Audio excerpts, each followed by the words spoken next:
Anchor Anushree ಅಭಿಮಾನಿಗಳಿಗೆ ಇದು ನಿಜವಾಗ್ಲೂ ಹೆಮ್ಮೆ ಪಡುವಂತ ವಿಚಾರ. ಅನುಶ್ರೀ ಬಹು ದುಬಾರಿಯ ಕಾರೊಂದನ್ನು ಖರೀದಿಸಿದ್ದಾರೆ. ಎಲ್ರಿಗೂ ಗೊತ್ತಿರೋ ಹಾಗೇನೆ ಸದ್ಯ ಕನ್ನಡದಲ್ಲಿ ಟಾಪ್ 1 ಆಂಕರ್ ಯಾರು ಅಂತ ಅಂದ್ರೆ, ಅತಿ ಹೆಚ್ಚು ಸಂಭಾವನೆ ಪಡಿತಾ ಇರುವಂತ ಆಂಕರ್ ಯಾರು ಅಂತ ಅಂದ್ರೆ ಅದು ಮಾತಿನ ಮಲ್ಲಿ ಅನುಶ್ರೀ ಅಂತ ಹೇಳಿದ್ರೆ ತಪ್ಪಾಗ್ಲಿಕ್ಕಿಲ್ಲ. ಅನುಶ್ರೀ ತನ್ನ ಸ್ವಂತ ಪ್ರತಿಭೆಯಿಂದ ತಾನು ಕಷ್ಟಪಟ್ಟು ದುಡಿದು ಮನೆಯನ್ನ ಖರೀದಿ ಮಾಡಿದ್ರು. ಅದಾದ ನಂತರ ಕಾರನ್ನ ಇದೀಗ ಖರೀದಿ ಮಾಡಿದ್ದಾರೆ. ಯಾವುದೇ ಹೀರೋಗೂ ಕಮ್ಮಿ ಇಲ್ಲದಂತೆ ಕಾರೊಂದನ್ನು ಖರೀದಿಸಿದ್ದಾರೆ. ನಿಜವಾಗ್ಲೂ ಕೂಡ ಒಬ್ಬ ಹೆಣ್ಣು ಮಗಳು ಈ ರೀತಿಯಾಗಿ ಕಷ್ಟದಿಂದ ಬಂದು ತನ್ನ ಜೀವನವನ್ನ ತಾನೇ ಕಟ್ಟಿಕೊಳ್ಳುವುದು ಗ್ರೇಟ್. ಎಷ್ಟೋ ಜನ ಹೆಣ್ಣು ಮಕ್ಕಳಿಗೆ ಅನುಶ್ರೀ ಮಾದರಿ ಅಂತ ಹೇಳಿದ್ರೆ ತಪ್ಪಾಗ್ಲಿಕ್ಕಿಲ್ಲ. ಆದರೆ ಈ ಬಾರಿ ಅನುಶ್ರೀ ತೆಗೆದುಕೊಂಡಿರುವಂತ ಕಾರ್ ಯಾವುದು? ಆಕೆ ಜೊತೆ ಕಾರ್ ತೆಗೆದುಕೊಳ್ಳೋಕೆ ಬಂದವರು ಯಾರು? ಮದುವೆಗಿಂತ ಮುಂಚಿತವಾಗಿ ಅನುಶ್ರೀ ಮನೆಗೆ ಬಂದಂತ ಹೊಸ ಅತಿಥಿ ಯಾರು? ಇದೆಲ್ಲವನ್ನ ಕೂಡ ಈ ವಿಡಿಯೋದಲ್ಲಿ ಹೇಳ್ತಾ ಹೋಗ್ತೀವಿ. ಆದರೆ ಇಲ್ಲಿವರೆಗೂ ನಿಮ್ಮ ಮೆಗಾ ಸುದ್ದಿಯನ್ನು ಸಬ್ಸ್ಕ್ರೈಬ್ ಮಾಡಿಲ್ಲ ಅಂದರೆ ಈಗಲೇ ಸಬ್ಸ್ಕ್ರೈಬ್ ಮಾಡಿ. ಹೆಚ್ಚಿನ ಮಾಹಿತಿಗಾಗಿ ಬೆಲ್ ಐಕಾನ್ ಪ್ರೆಸ್ ಮಾಡೋದನ್ನು ಮರಿಬೇಡಿ. ಎಸ್, ಆಂಕರ್ ಅನುಶ್ರೀ ಅಂದಿದ ತಕ್ಷಣ ನಿಮಗೆಲ್ಲ ಗೊತ್ತೇ ಇರುತ್ತೆ, ಮಾತಿನ ಮೇಲೆ ಕಷ್ಟಪಟ್ಟು ದುಡಿತಾರೆ ಅಂತ. ಇದೀಗ ಕರ್ನಾಟಕದಲ್ಲಿ ಮನೆ ಮಾತಾಗಿರುವಂತಹ ರಿಯಾಲಿಟಿ ಶೋ, ಮ್ಯೂಸಿಕ್, ಡ್ಯಾನ್ಸ್ ಸೇರಿದಂತೆ ಬಹುತೇಕ ಕಾರ್ಯಕ್ರಮದ ನಿರೂಪಕಿ ಅನುಶ್ರೀ ಇನ್ನು ಸಿನಿಮಾ ಲಾಂಚ್ ಸೇರಿದಂತೆ ಇತರ ಸಾರ್ವಜನಿಕ ಕಾರ್ಯಕ್ರಮಗಳಿಗೂ ಭಾರಿ ಬೇಡಿಕೆ ಇರುವಂತೆ ಹೋಗಿ ಆಂಕರಿಂಗ್ ಮಾಡಿ ಬರ್ತಾರೆ. ನಿರೂಪಕಿಯಾಗಿ ಆಂಕರ್ ಅನುಶ್ರೀ ಉತ್ತಮ ಸಂಪಾದನೆಯನ್ನೇ ಮಾಡ್ತಾ ಇದ್ದಾರೆ. ಅನುಶ್ರೀಗೆ ಅಭಿಮಾನಿಗಳ ಬಳಗಾನು ದೊಡ್ಡದಾಗೇ ಇದೆ. ಇದೀಗ ಅನುಶ್ರೀ ಹೊಸ ಕಾರು ಖರೀದಿಸಿ ಮತ್ತೊಮ್ಮೆ ಸಿಕ್ಕಾಪಟ್ಟೆ ಸುದ್ದಿಯಲ್ಲಿದ್ದಾರೆ. ಇತ್ತೀಚೆಗೆ ಆಂಕರ್ ಅನುಶ್ರೀ ಮದುವೆ ವಿಚಾರ ಭಾರಿ ಚರ್ಚೆಯಾಗಿತ್ತು. ಇದೀಗ ಅನುಶ್ರೀ ಹೊಸ ಕಾರು ಖರೀದಿ ಭಾರಿ ಸಂಚಲನ ಸೃಷ್ಟಿಸಿದೆ. ಅನುಶ್ರೀ ಇದೀಗ ಹೊಸ ಟೊಯೋಟೋ ಇನೋವಾ ಹೈಕ್ರಾಸ್ ಹೈಬ್ರಿಡ್ ಕಾರನ್ನು ಖರೀದಿಸಿದ್ದಾರೆ. ಇದರ ಬೆಲೆಗೆಷ್ಟು, ಇದರ ವಿಶೇಷತೆ ಏನು ಅಂತ ಗೊತ್ತಾದರೆ ನೀವು ಕೂಡ ಆಶ್ಚರ್ಯ ಪಡ್ತೀರಾ. ಇವತ್ತಿಗೆ ಈ ಕಾರನ್ನು ಖರೀದಿ ಮಾಡಬೇಕು ಅನ್ನೋದು ಅದೆಷ್ಟೋ ಹುಡುಗರ ಬಯಕೆ ಆಗಿದೆ. ಆದರೆ ಹುಡುಗರಿಗೆ ಇವತ್ತಿಗೂ ಕೂಡ ಆ ಕಾರನ್ನು ಖರೀದಿ ಮಾಡೋದಕ್ಕೆ ಕಷ್ಟ ಆಗ್ತಾ ಇದೆ, ಹಿಂದೆ ಮುಂದೆ ನೋಡ್ತಾ ಇದ್ದಾರೆ. ಕಾರಣ ಅದರ ಬೆಲೆ. ಸೊ ಅದನ್ನು ತೆಗೆದುಕೊಂಡ ಮೇಲೆ ಅದರ ಮೇಂಟೆನೆನ್ಸ್ ಕೂಡ ಅಷ್ಟೇ ಕಷ್ಟ. ಆದರೆ ಅನುಶ್ರೀ ಹಿಂದೆ ಮುಂದೆ ಯೋಚನೆ ಮಾಡ್ದೇನೆ ಆ ಕಾರನ್ನು ಖರೀದಿ ಮಾಡಿರೋದು ನೋಡಿ ಅವರ ಅಭಿಮಾನಿಗಳು ನಿಜವಾಗ್ಲೂ ಗ್ರೇಟು, ನಮ್ಮ ಅಕ್ಕ ಅನುಶ್ರೀ ಅಂತ ಹೇಳ್ತಾ ಇದ್ದಾರೆ. ಇದರ ಜೊತೆಗೆ ನಾನಾ ಚರ್ಚೆಗಳು ಕೂಡ ಹುಟ್ಕೊಳ್ತಾ ಇದೆ.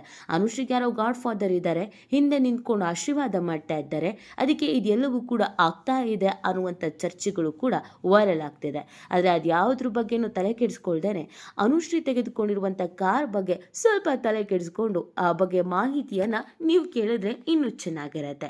ಹೌದು, ಆಂಕರ್ ಅನುಶ್ರೀ ಅವರು ತೆಗೆದುಕೊಂಡಿರುವಂತ ಈ ಕಾರಿನ ಬೆಲೆ ಎಷ್ಟು ಅಂತ ನೋಡೋದಾದ್ರೆ ಇದು ಹೊಸ Hycross hybrid car.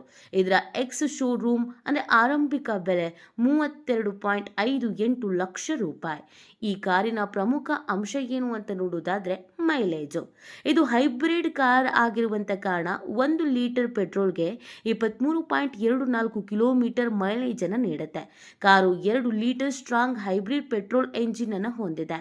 185 PS power ಹಾಗೂ 188 Nm ಹಾಗೇನೆ 206 Nm ಎಲೆಕ್ಟ್ರೋ ಮೋಟಾರ್ ಟಾರ್ಕ್ ಸಾಮರ್ಥ್ಯವನ್ನು ಹೊಂದಿದೆ.